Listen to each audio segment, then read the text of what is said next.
Alur What Comes After Love episode 2. Dalam kilas balik, Jungo menemukan surat yang ditinggalkan oleh Hong.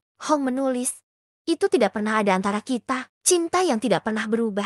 Jungo segera berlari, berharap bisa menemukan Hong. Namun, Jungo tidak dapat menemukan Hong lagi. Setelah itu, Jungo menemukan novel yang pernah diberikan oleh Hong. Kemudian, bayangan tentang Hong datang padanya, bertanya tentang hari-hari Jungo. Jungo menangis mengenang Hong melalui pemberian itu. Di masa sekarang, Jungo membaca novel tersebut dalam perjalanan di pesawat menuju Korea. Ketika tiba di bandara, Jungo terkejut melihat bahwa yang menjemputnya adalah Hong. Hong juga terkejut.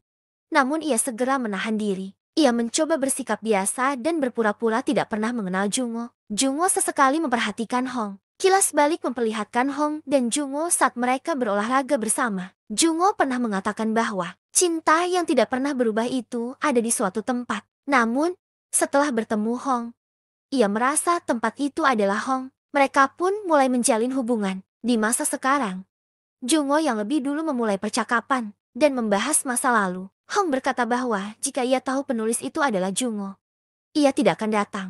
Jungo merasa sedih mendengar hal tersebut. Kemudian, ia melihat gantungan kunci rubah yang dulu ia gunakan saat bersama Hong. Kilas balik memperlihatkan Hong dan Jungo yang tinggal bersama, saling menjaga satu sama lain. Jungo memberikan gantungan kunci rubah sebagai simbol untuk mereka berdua. Mereka pergi ke sebuah pub dan menyaksikan pertunjukan musik yang berkesan. Hong khawatir harganya mahal, tapi Jungo mengatakan tidak perlu khawatir. Rupanya, itu adalah milik ayah Jungo. Jungo memperkenalkan Hong sebagai kekasihnya. Setelahnya, Hong membicarakan tentang tulisan Jungo, mengatakan bahwa Jungo harus menjadi penulis hebat. Di masa sekarang, Jungo bersiap untuk wawancara. Hong menemani karena ia bertindak sebagai penerjemah. Namun, saat itu fotografer meminta Hong untuk membetulkan kerah Jungo. Hong terpaksa melakukannya. Kenangan tentang masa lalu pun kembali membayangi keduanya. Saat wawancara, Jungo ditanya apakah ia bisa berbahasa Korea. Jungo menjawab bahwa ia hanya tahu salam perpisahan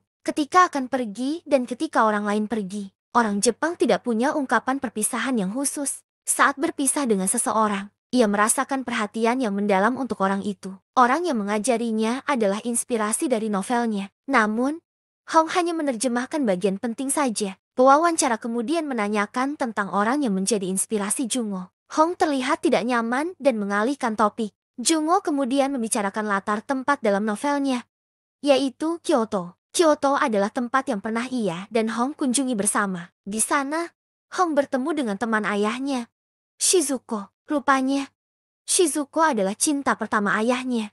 Mereka putus karena hubungan mereka ditentang oleh kakek Hong. Ibu dan ayah Hong sering bertengkar karena ayahnya masih merindukan cinta pertamanya. Jungo berjanji pada Hong bahwa mereka tidak akan pernah putus. Kembali ke momen wawancara, Jungo mengatakan bahwa tidak ada arti khusus tentang Kyoto, yang artinya Jungo berbohong tentang hal tersebut. Ia kemudian ditanya lagi apakah ia masih menyukai wanita yang menjadi inspirasi di novelnya. Jungo mengakui bahwa ia menyesalinya, dan setelah 5 tahun, ia belum bisa melupakannya. Mendengar jawaban itu, Hong pergi. Ia meminta diganti dengan penerjemah lain, yang membuat Jungo terkejut. Jungo mengingat momen ketika Hong di masa lalu meminta putus darinya. Jungo kemudian berlari mengejar Hong. Secara dramatis, ia muncul menghadang mobil Hong.